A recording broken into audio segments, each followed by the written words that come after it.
Sahas is courage, Sahas is a promise, and above all, Sahas is our commitment to the students who have dreams of becoming an entrepreneur. In this journey, Team Sahas IIHM Kolkata is ready to guide them in various aspects of entrepreneurship and to make sure that they realize their dreams. And one such step, a small step, are these series of workshops that we are going to do and the webinars that we are going to do with industry leaders who have come from backgrounds similar to theirs and made it big in the business of entrepreneurship. Dr. Bose had a very, very fruitful global advisory board meeting yesterday. We were all, it was a pleasure to be a part of that meeting.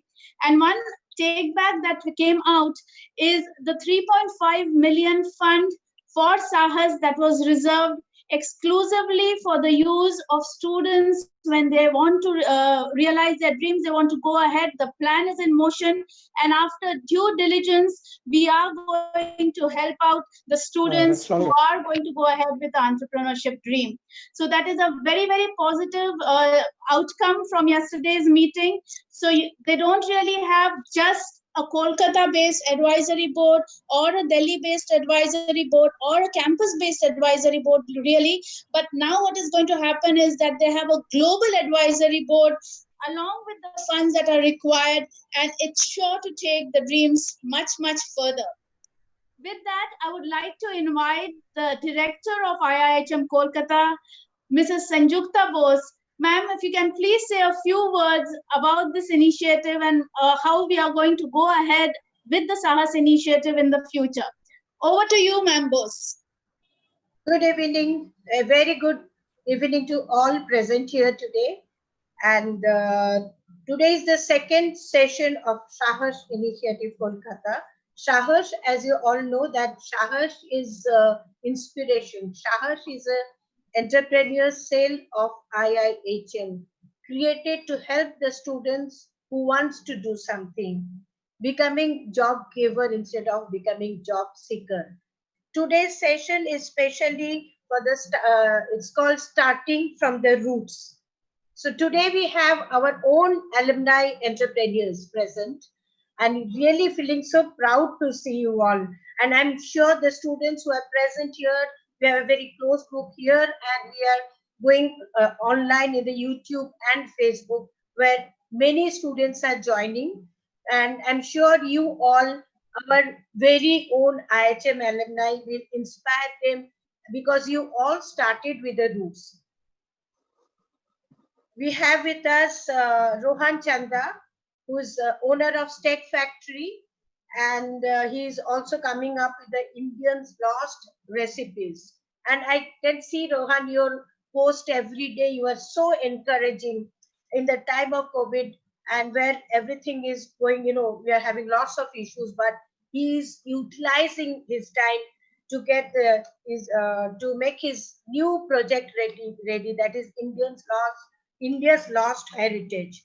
We have with us Yangdup Lama, who is a leading bartender. Everybody knows Yangdup now, and he is the owner of the SEDIC in NCR. We have Asif Ahmed, a very, very humble boy, and Asif was doing a lot. I could see your post, and in fact, Dr. Bose was also speaking about your contribution during the COVID days. They were very, very active, helping so many people. Asif is the owner and founder of the Sanja Chula Group. We have our very, very young entrepreneur, Debolina Dash Purokasto. She has come up with a cake shop. And we have Amlan Chowdhury, alumni of 2002 batch, and Amlan is the owner of the Slash Hospitality Private Limited. He is really doing big now. And over to Ritu. Please, Ritu, carry on with the session. Well, a very, very good evening to all of you, and thank you all for joining us this evening. As introduced by Smita and Mrs. Bose, of course, keeping in tune with the changing scenario and the changing time. and leading our students and helping them fulfill their dreams. Sahas was founded with this in mind, and yes, we'll be moving ahead with this. Apart from the advisory board, of course, having all of you here with us today will, I'm sure, inspire as well as largely guide our students as they go ahead and fulfill their dreams of becoming entrepreneurs. So to begin this evening, I'd like to begin with Yangdu. And Yangdu, I'd like you to just share with us, when we talk about bartending, bartending is synonymous with Yangdu Plama. And I'd like you to share your entrepreneurial journey with all present here today. Actually, it's a little different because, as a student, who I was and what I was, I never ever thought that I would actually become an entrepreneur, because to me this is purely by accident. I was a very average student when I was in college, and Mr. Bose knows it. Anybody who knows me from IIM would know that. Very average student. The important thing is that I knew the art of passing exams, so I managed to pass exams. And then, after about 4.5 years having worked in hotels, how it actually came about is, like I said, it's accidental. I was asked to report to the Italian restaurant after having spent 4.5 years in the bar, and I never looked at myself from a restaurateur or a hotelier perspective. I always thought that I was a bartender. So then I automatically just put up my resignation and went on my own as a freelance bartender. And the whole idea of being a freelance bartender was very simple. The idea was to work less and enjoy more. That was the whole idea. So I was a lazy, happy-go-lucky kind of a character. When I was still working in hotels at the Hyatt, I used to be one of the head bartenders in one of those high-energy bars. And I used to keep getting offers on my off days to go and bartend for parties, for weddings. And this was way back in 1999. And the amount of money that I got was average. And if I went and bartended for an evening, about 5,000 rupees. And my salary in the hotel was 5,500 rupees. So I went back and started thinking. I said, if I work for 10 days, if I do 10 parties in a month, which means 10 days of work, I will make 50,000 rupees, which is great money in 1999. And then I thought, the next 20 days, I can just have a great life, enjoy my money rather than working in hotels for 14 hours and not getting a break and getting such less money. So that was the thought process, but it wasn't the reality. So when I actually went out, it was a different ball game altogether. The first 6 months after my hotel was absolutely no employment. So it was not as easy as I thought. But I think what gave me the confidence is I knew that, because I had been invited to do a few parties earlier on, so I knew that there was a scope for it. So the idea was to get that first break. So getting that first break was important. And it took about 6 months. I kept writing to people. I kept writing to people who were doing parties. I kept writing to event organizers. I kept writing mails and, sending my credentials to people who were into catering, people who were into, events. And then finally, there was a break that happened after almost 6 months. And I took that break as an opportunity because I knew 500 people were coming for that party, and I had to make a difference. So I needed to make sure that in that particular party, the guests and the people who came there would actually feel the presence of a good bar, a presence of a good bartender, a presence of a lot of value addition as far as the bar experience or the beverage experience or the cocktail experience is concerned. And I think that kind of worked because immediately after that party, I think I got about 10 more parties, and then there was no looking back after that. So the journey started off from that particular moment. It was 6 months after having worked in the hotel, 6 months of no employment. I think what that 6 months also did is made me stronger as a person mentally, to be able to keep going back at it and trying to figure out a way, because somewhere deep down, I always felt that there is an opportunity there. And I think that kind of worked. So I think to me, one little takeaway from me from those first 6 months was that you got to believe in yourself, and there is nothing called a bad idea. I think everybody has a great idea. No idea is a bad idea at all. If there is an idea, it is a great idea. The difference is how you implement that idea and how much you believe in that idea. I think that is very important. If you believe in an idea that you have and then you give it your best shot and implement it to the fullest, I don't think success is going to deceive you. There will be success for sure. Well, lovely. And I think this is your passion that really drove you to become an entrepreneur, and your passion made you believe in your idea. And that's what has, I think, helped you succeed largely. Yeah, I think there was also that alcohol pull. I think everybody loves a drink or two. A drink or two keeps a doctor away, I think. Yeah, exactly. It's seen in the last 3 months. It tends to keep people going. And I think it's an essential requirement, which I think even the Indian government fails. No, I think it is, we were talking about essential, requirements for most human beings, and which even the government of India failed to understand. They realized it after 2 months of lockdown that it is an essential requirement. Absolutely, absolutely. So true. Lovely. Moving on to Rohan. Rohan, tell us, we've all heard of the steak factory, and we'd like you to share about how did you set up the steak factory, and at the same time, tell us a little about India's lost recipe. Sounds really interesting. Tell us a little about both these ventures of yours.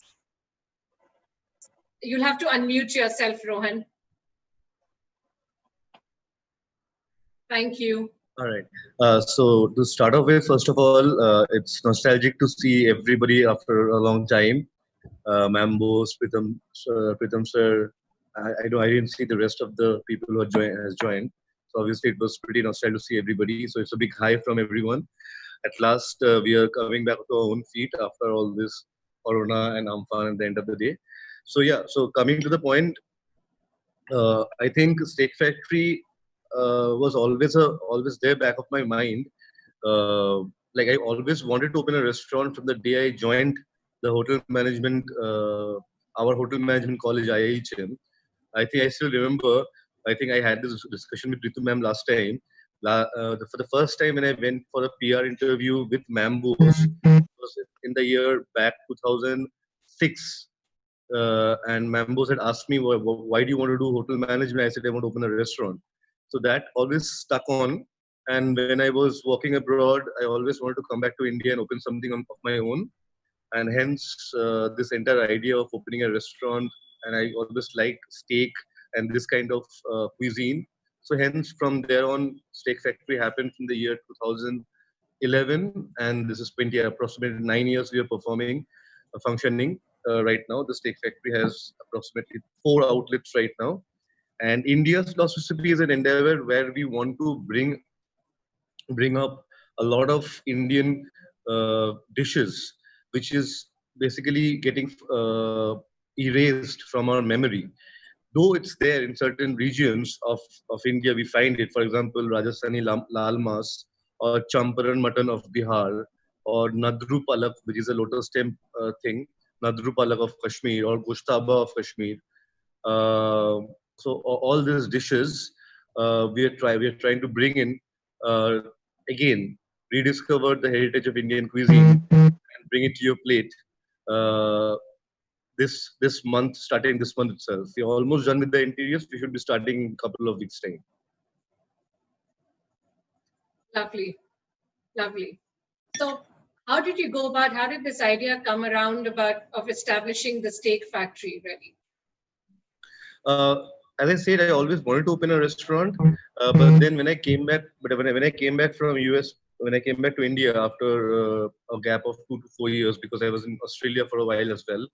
So I was craving for American cuisine, continental cuisine like steaks or pastas, pizzas, or stroganoffs, alakibs. I would only find a couple of restaurants serving it in Calcutta. Don't want to name it right now, but only a couple of restaurants were serving it in Calcutta back 2011. Now we can find a lot of restaurants serving steaks, but back in 2011, it was only 1 or 2 restaurants serving steaks other than the 5 stars. So I thought that this might be a good area that we can work on, or rather, open a cuisine that is not being used much at that point of time. Hence, the idea Steak Factory came in. I also work for a place called the Cheesecake Factory, which is very, very famous outlet for steaks. And all this idea smashed up, and hence the Steak Factory name came in. Lovely. So you nurtured your dream really of becoming an entrepreneur, and you used your experience to look around, and then you went about starting your own venture here, Steak Factory. Wonderful. You can say so, yeah. Lovely, lovely. Moving on to you, Debolina. I remember the times when, post your graduation, you were very unsure about what it is that you really wish to do. And then you were debating about, trying into various ends, and you always wanted to do something of your own. Back home in Assam, if I remember correctly, yes? And you always wanted to do something of your own. Tell us, what are the initial steps that you took to establish yourself as an entrepreneur? Well, thank you so much for inviting me. So good to see you all, Lovely to have you here, Debolina. So, like in the year, I passed out in the year 2017, and I remember I have not cleared any of my interviews. I have set for 2 or 3 hotels, I remember, and I screwed up myself. And then I thought, okay, there's always a different plan. And I thought I would be, going to the United States of America, living there for a year, and then come back, shift to Canada, and then I'll pursue my master's in culinary, which actually didn't happen. Life doesn't always follow your plans. Life always has its own plans, and it is us who follow life's plan. So I was about to leave for the United States of America in the month of February 2018, but then I had faced some of the family issues, due to which I had to cancel my registration. And then I was actually totally devastated. I had nothing to do. I was jobless, no employment, no earnings, nothing. And I was like, what shall I do now? What should I do? Marriage is always a big no for me. And so I remember it was in the month of November 2018. My cousin who come up to me, and she actually offered me about the idea of opening a cake shop. Actually, she said that, why are you wasting your time, when you have this much of talent, you should, let's do one thing. You bake a cake for my roommate. She has a birthday on 1st of December, and let's see how it goes. So this is how it all started. I started baking cakes, and then I started posting it on the social media. And initially I did receive a good response, but then it was not up to the mark. But then gradually, it's been now 1.5 years, of my cake shop, and I am getting good response from all my lovely clients. In this year only, on 26th April, I have started up with my another outlet named as Hot Kitchen, and I'm super excited about it. I have got a lot of good responses from all my clients. They have loved my food, and they're actually appreciating all my foods, and this is how it all started. Lovely. Debolina, if we had an entrepreneurship cell when you graduated in 2017, would it have changed the entire course of action that you had taken? Would you have established yourself as an entrepreneur sooner? Not actually. I was never into getting into business. My plan was totally different. So business was something I have never dreamt of, because I always felt that business is something not meant for me. I don't know how to run a business. You always need good knowledge about running a business, but then I have experienced this one, and I'm pretty happy about what I'm having now and what I'm doing now. I guess would have planted a seed in your head, because I remember you mentioning your father sometime wanted you to get into business in those days, way back in 2017. Right. Lovely. So we wish you all the very best with your new venture. Thank you so much. Thank you so much, ma'am. Yes, as it's in its very nascent stage really at the moment. Great.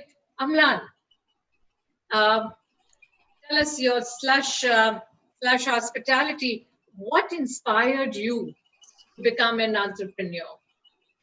Where did that inspiration come from? Well, first of all, I'd like to congratulate Dr. Bose on the successful launch of Sahas. And that's the best return gift I would say he has given on his birthday. And that will really help the upcoming entrepreneurs in the industry. Well, now coming to myself, being passed out in 2001, I always had plans of opening up something of my own, but I always preferred to be in the industry, look at the industry, and understand the entire dynamics of the industry before I get into to do anything of my own. So I cleared 2-3 campus interviews and chose the best one, and then I continued working in hotels. And then when time around 2006, I planned of starting something of my own. But then again, there are a lot of hardships, a lot of things. You need to plan your finances, you need to plan your locations, a lot of things attached to it. So initially what I did, I kept working to have a backup plan. And my first outlet was opened up in 2007. And from 2007 to 2010, I kept on putting my hard work only in that one single outlet. And subsequently, from 2011, I started my expansions. And since 2007, and my last outlet opened up was in November 2019. I also had expansion plans this year, but with the outbreak of COVID, everything has to be stalled and now has been pushed back again. Great. What are the challenges that you faced as you went along opening one outlet after another? What are the challenges that you faced as you established yourself as an entrepreneur? Initially, when I started off, the first, I would call it as a challenge. That was one of the primary things is identifying the correct location. And then secondary is identifying the need of that location basically. Now coming up to challenges, yes, there are a lot of challenges starting from day one when you start up with an outlet, starting with your interiors, and the most challenging thing is acquiring the various permissions and licenses. You need to be very thorough in it, that what all are required, and you cannot miss out any so that you fall in a problem once you have opened up an outlet. And you need to know exactly what is to be done after what. So those are there, and now those are all connected to each other and been issued by different departments. So really need to be, on the heels, like your work is going on, your inauguration day is coming in, and your permissions are yet to be done. So those are few challenges which you need to overcome. So maybe in the first 2-3 outlets, I had little more challenges, but slowly things have been like I have understood how it can happen, and slowly it has been, and now it's almost like a cakewalk. So it happens. We know what is to be done exactly. Excellent. And I think our students would also need to keep all of this in mind, as you said, the location, the licensing, and so on. And of course, the entrepreneurship cell is always there to guide them. And I wish we were there to guide you all when you all started your ventures also. Great, thank you. And Asif, I just, I happened to be reading an article, of yours just yesterday, wherein you'd mentioned that it was your dream was to become an entrepreneur right when you joined when you started studying hospitality, and you joined here, and that's when you wanted to become an entrepreneur. It was your dream. Tell us, how did you go about turning your dreams into reality? Good evening, everyone. Good evening. Well, if I go back to the roots of mine starting and getting into this hospitality industry, it goes way back to 97 when I joined IIHM. And under the guidance of Dr. Bose, today I feel so proud to be what I am. And credit goes to him. He molded us. Many from our batches I have seen They have prospered. They have reached great heights. Well, I joined after my graduation, and I had in my mind to open my own restaurant. But to get a good guidance from the right place, I've been suggested by someone for the IIM.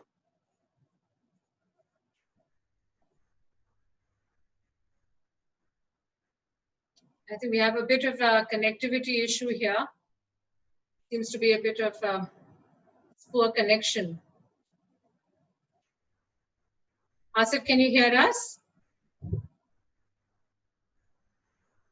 Just give it a few seconds till I think his connectivity, the connection will resume. Ma'am, am I audible? Yes. Yes, Ron. Yeah, I just want to tell you something. Yes. Ma'am, I just would like to be excused. Actually, the excise guys over here, I have to sit with them for a very important meeting. So if you could excise. Okay, Rohan, there is one question from the students for you. Just answer and then you can. Yeah, sure. Sorry, Asif, we'll just get back to you in a minute. Rohan needs to leave. If you could give the question to. Yes. So we have a student here, Sankalp, who's here with us this evening. And he says that he plans to launch a food truck in Bangalore in the month of September. Right. And he wants to know from you, he wants your advice at what would be a good time to start the food business, because people are a little hesitant to order from outside at present or dine in a restaurant outside. So as you have a restaurant, he wants some tips as to when he should start this venture of his. What I can tell you is that the entire problem with Corona and everything is almost over. We are positive. I've already opened 3 of my branches: Salt Lake, Jadavpur, Southern Avenue, Surat, Bose. All my 4 outlets are open right now. I am opening 3 more outlets in a matter of 3 months. So I am going all in right now. So obviously, I am going to suggest anyone who wants any suggestion from me to, if you have a plan to open a restaurant, I don't think it's any problem right now. You can easily go ahead. I think we will overcome Corona very fast. And if you're planning right now, you should be launching it around September or October. By then, I think the entire problem of Corona will get over. And moreover, if you're planning for a food truck, it should not be a problem because you're not giving dining in services. It's more of a takeaway service. If you maintain hygiene, takeaway and food truck in Bangalore or any metros, as a matter of fact, is a very good idea. I'm also interested about this food truck concept a lot. If you want to know in details how to go about it and all, you can always connect with me on Facebook. And obviously, I can guide you further and take you down the lane. Great. Thank you so much, Rohan. I think that would really help Sankalp largely. Thank you for your help and guidance, and wish you a wonderful weekend. And thank you for joining us this evening. It's been a pleasure. Thanks for having me. Thank you. Sorry, Asif, we interrupted. Your connectivity was a little poor, and then Rohan had to leave. So as coming back, I think we lost you in the middle when you were talking about how you turned your dreams into reality of becoming an entrepreneur. So after I've joined IIM with an intention of doing my own venture. So I joined in 97, passed out in 2000, and got in between trained with a reputed brand, Taj Group of hotels in Calcutta only. And after completion, I got into directly working on my project and was able to open it in the year 2002. That was just a small 36-seater restaurant which I have opened along with my partner, my co-batchmate, who's also from IIM. His name is Anup Mehrotra. So we studied together. We used to plan out during our course only as to how to go about. We gelled together during those 3 years, and post IIM, we have been able to get into a venture together, and till date, we are together running it successfully. Lovely, and I'm sure having an entrepreneurship cell at that point of time would have helped you put your project better together. True. And well, we learned so much. It's like those 3 years IIM has made me such that, you know, your thought process changes, your approach changes. You start taking things in a different way so that, and plus you get so motivated. And if you're focused and you have sahas, then you can very well achieve it. Hats off to Dr. Bose, who has started this initiative, Sahas. It's actually what is required right now also, where people are cribbing, they have excuses, but that's not where, which is required right now. We all need to fight out, and we all will fight out the situation. And we need to do Sahas and move ahead to win this war. Absolutely, and I think very well put, really. Yes, you need Sahas to keep pace with changing times and just move ahead. Looking ahead, keep your focus straight and keep moving ahead. Lovely. Asif, when you said you're together, you said you put your project together, even though it was for a very small outlet of just a 36-seater, you said 36-cover restaurant. How did you go about putting this project together? What did it really involve? If today our students have to get a project together, what did it involve putting that project together? See, the first thing what it requires is one's focus and determination. If you are focused and you are determined to do what you want to, you can very well do it. You will get to come across people in between who's gonna demotivate you, who will guide you in a wrong way also. They might tell you it's too early to get into your venture. You should work. Various things are there, but it all depends on your focus and determination.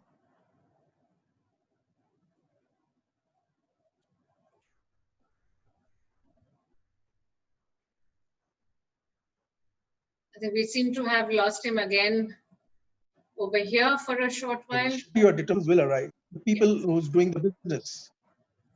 So you have to be determined. You have to have that sahas, the dare, and you should go ahead without looking back. Lovely. Very nice. Thank you so much. And we'll open it now to some question and answers from all our students. Any questions that our students have? I'm sure all of you will be.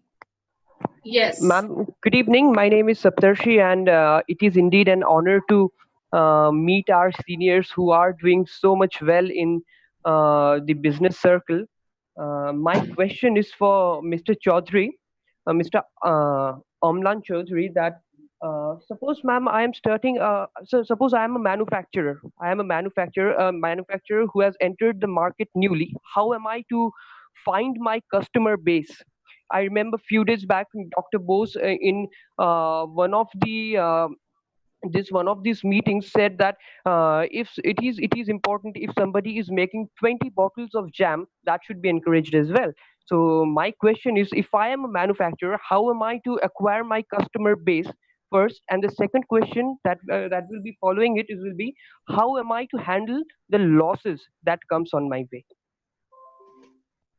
Well, Saptarshi, see, when you talk about being a manufacturer, I am considering that the product is something related to the hospitality industry. So let us consider any of the food ingredients, right? Yes. So so the product that what you are manufacturing and you want to have a customer base for that. First of all, you need to have a market survey that what are the alternate products are there which is already prevailing in the market, right? Yes, sir.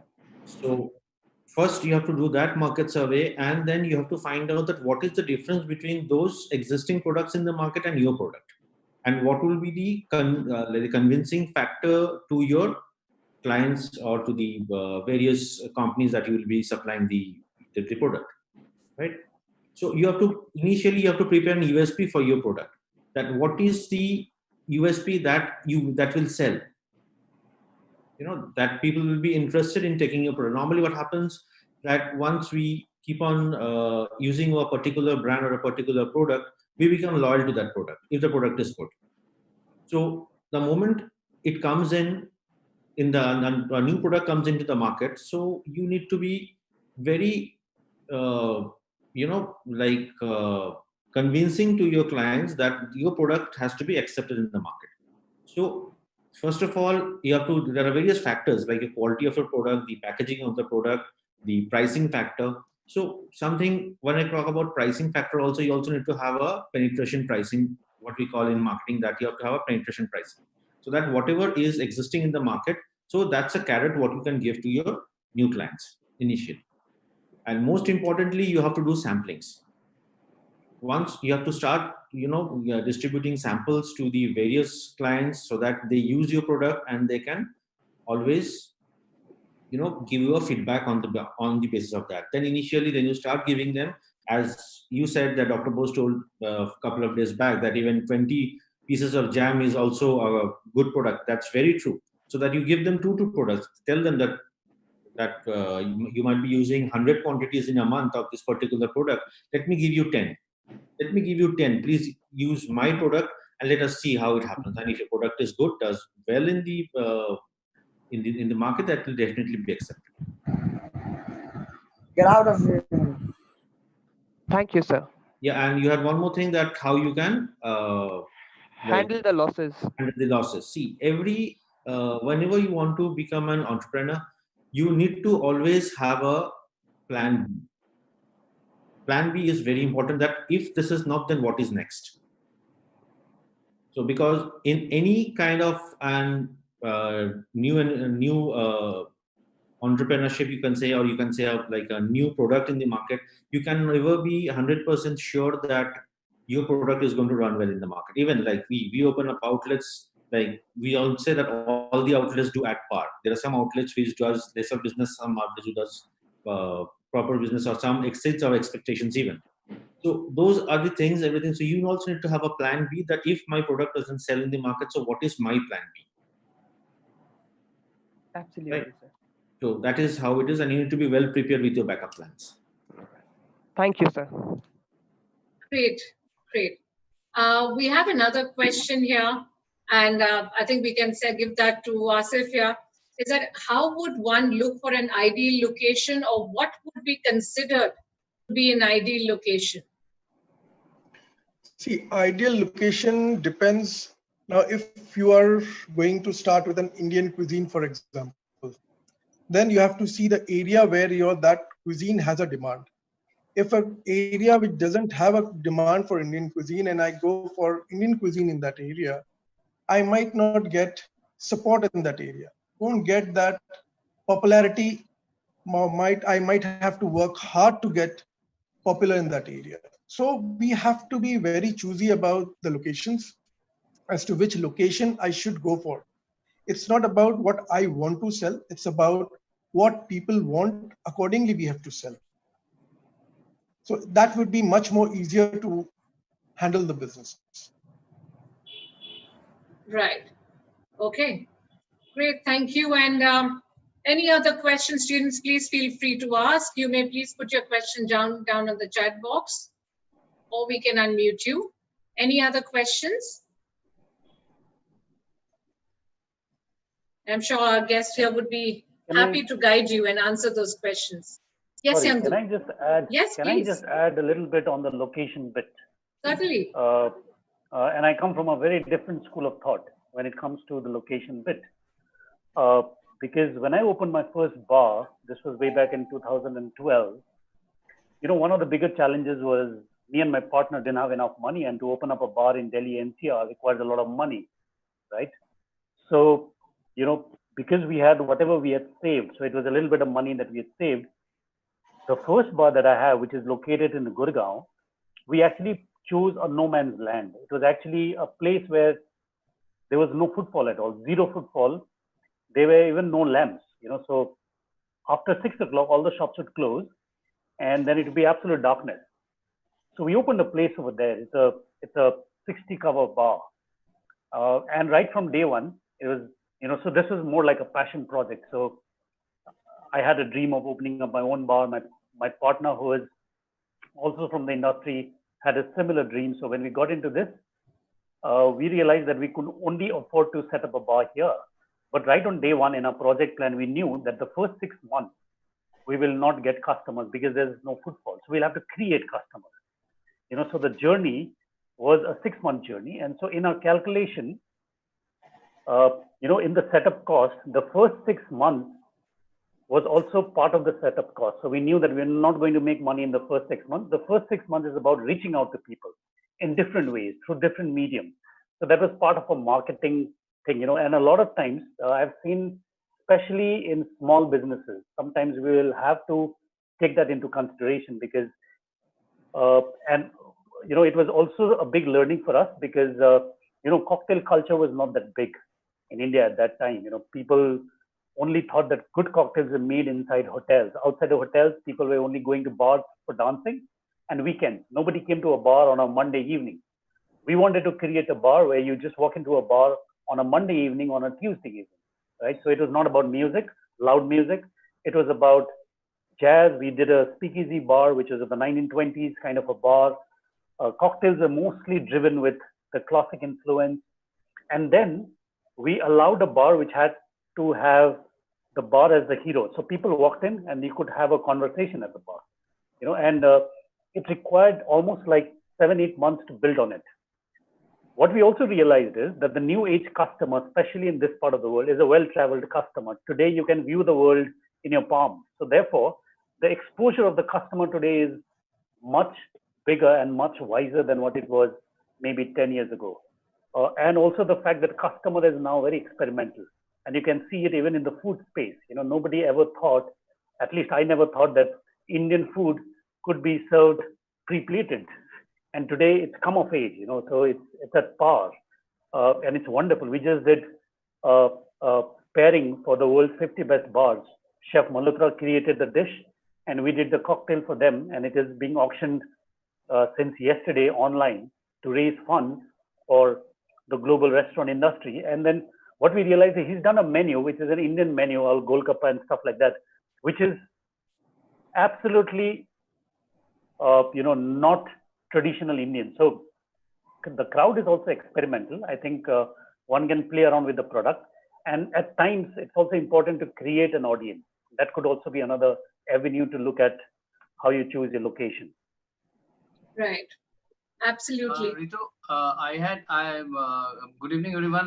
This is Chef Kag. I wanted to ask a very important question, especially for the post-COVID situation, because people are cautious. I was thinking of asking any one of you, what would be the ideal size of a mid-size eatery that you would probably put your money on at this situation where we are, I'm very optimistic. So I would still think that if you have to take a very cautious approach, what would be an average mid-size eatery that you would probably put your money on today?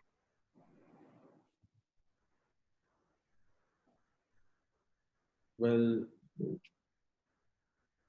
since it's an eatery, I would not comment.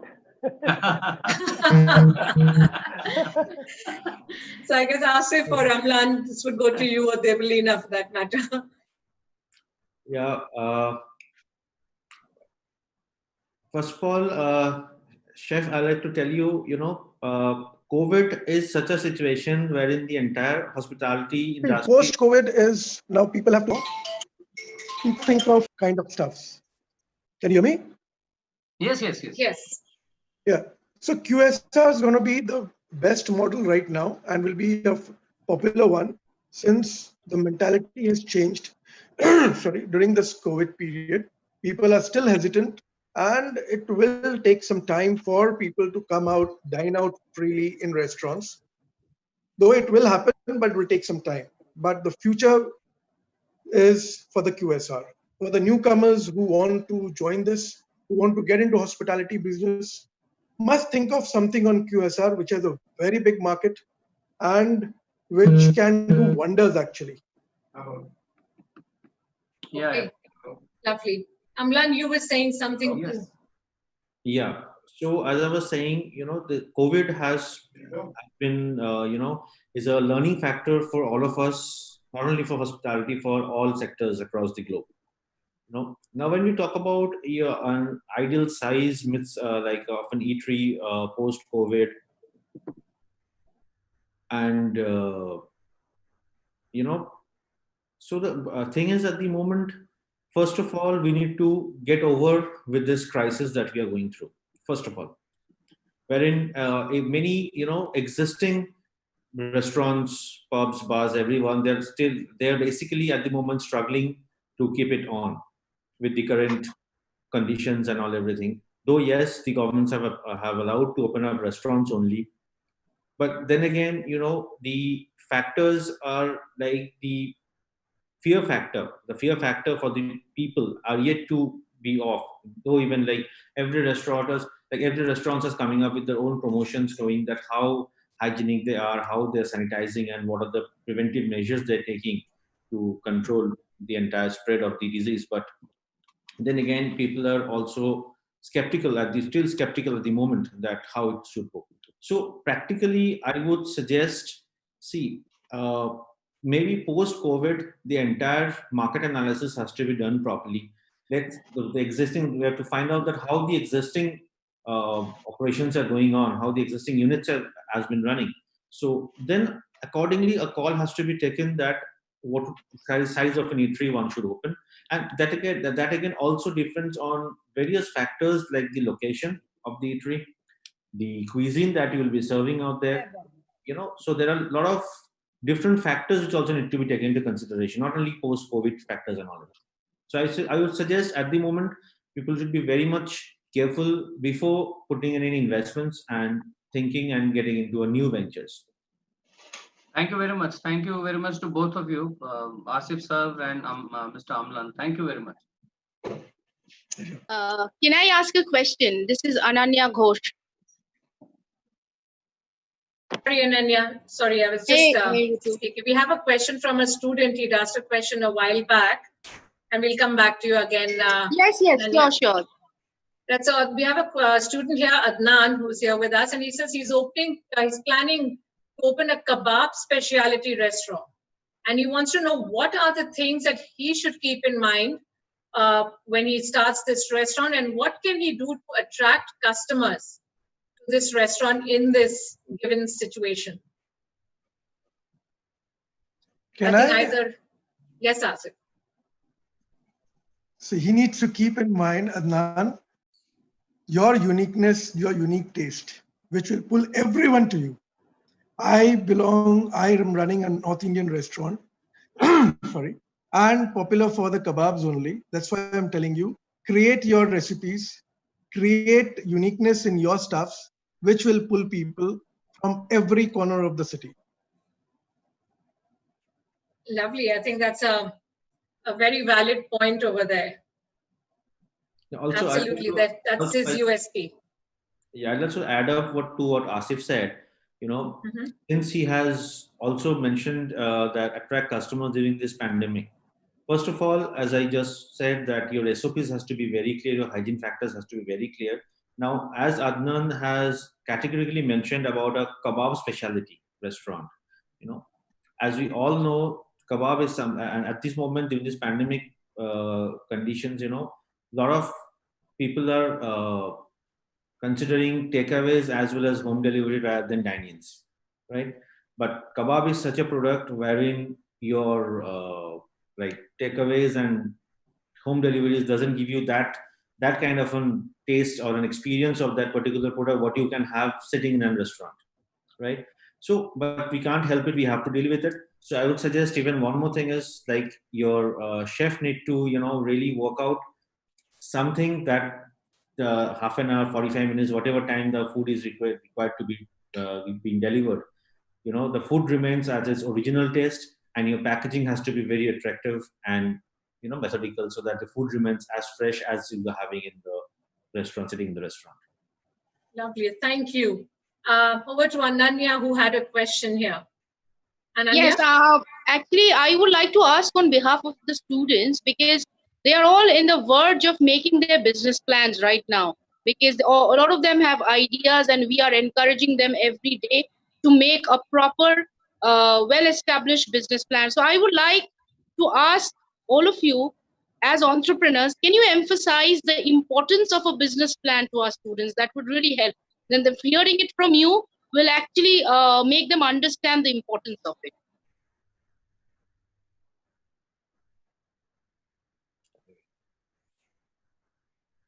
Either Amlan or Asif?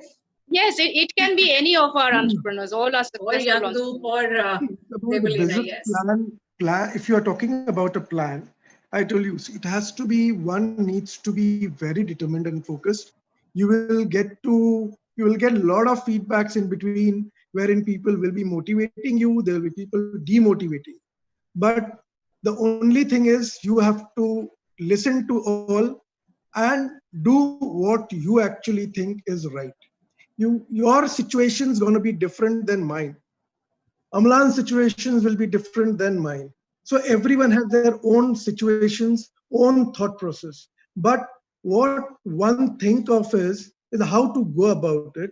And if you are not set right in your mind, no one can help you in that way. See, the thing is, suppose if you want to get into a hospitality industry, it might be a restaurant, you should be having everything in mind as to whether you want to have a particular cuisine or a multi-cuisine, which area you want to go. Accordingly, you select the cuisine, or you have.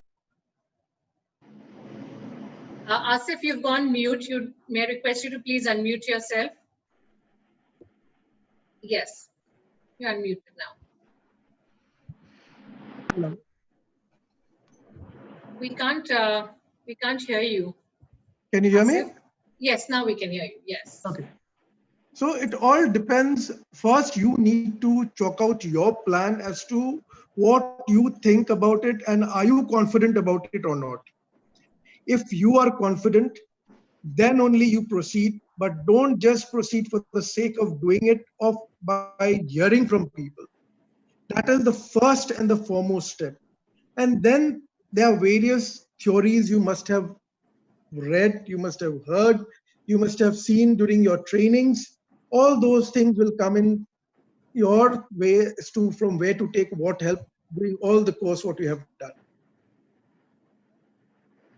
Thank you. Thank you so much. That was really good for our students because they are all drafting their business plans right now. So I Also, thought just your to add, Anytime yes, sir. any students requiring any help, at least from me or any of the panelists who are here, please feel free for them to approach us, and whatever help required, we will be happy to give to them. We are honored. We are honored. Thank you. Thank you so much. Thank you, Asif. Yes, Yangdoop, you were saying something. Yes. no, I was just adding to whatever Asif just mentioned. The reason why business plan is very important is it keeps you within parameters. Business plan helps you to, for a business plan will have your financials, a business plan will have your vision, a business plan will have your formulation, a business plan will also have timelines. So, like you got to set it up within the next 3 months or the next 6 months.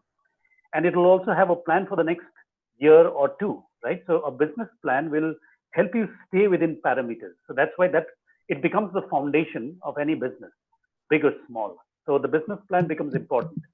Now, how you implement the business plan is purely based on, like Asif mentioned, how much you believe in what you're doing. Is it a project that you yourself have thought about it, spent some time reading about it, analyzing about it, and made a business plan? Or is it a business plan which is made based on somebody else's vision, right? So that's going to be different. And I've seen that myself because I've consulted for a lot of bars. I've consulted for a lot of promoters of bars and restaurants. And I've also worked very closely with the liquor industry, whereby we went on to pitch with them. And we had a lot of interaction in terms of how the business plan worked, in terms of financials, also in terms of the vision and the plan. So I think business plan is important because it keeps you within those parameters. And it's important. As human beings, sometimes we get swayed away, and we lose on time sometimes. And it can, our financials can go for a toss if you do not have an initial business plan. Thank you. Thank you so much. Yes, dear, that really shows the importance.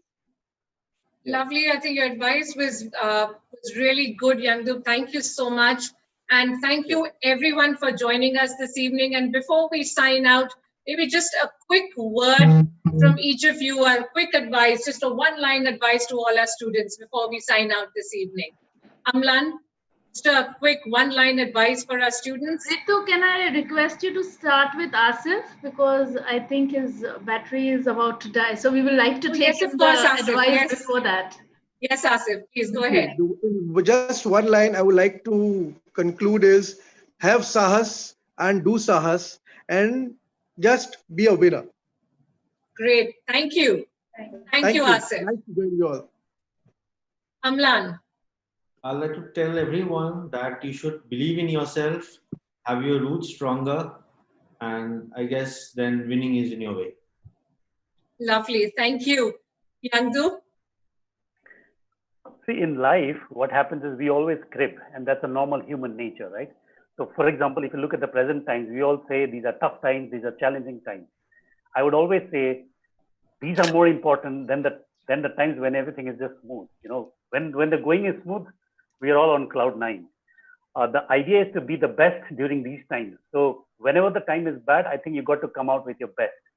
Keep that in your mind and work towards your goal, and you will definitely achieve success. Thank you. And Ibulina, are you here with us?